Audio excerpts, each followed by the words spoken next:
আসসালামু আলাইকুম। আমাদের বাচ্চারা কি খাবে? আমাদের বাচ্চারা ঘরের খাবার খাবে।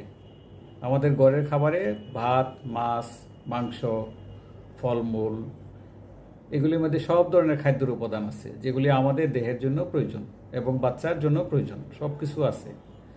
এতে করে আয়রনের ঘাটতি পূরণ হবে, প্রোটিনের ঘাটতি পূরণ হবে, চর্বির ঘাটতি পূরণ হবে। আমরা বাচ্চাদেরকে ঘরের খাবারই আমরা দিব।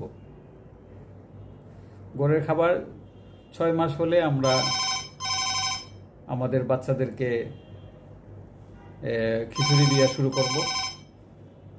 পরবর্তীতে আস্তে আস্তে আমরা শক্ত খাবারে বাচ্চাদেরকে অভ্যস্ত করব এবং বাচ্চাদের খাবারের সময় আমরা জোরাজুরি করব না, তার চাহিদা অনুযায়ী তাকে খাবার দিব। ধন্যবাদ। আমি অধ্যাপক।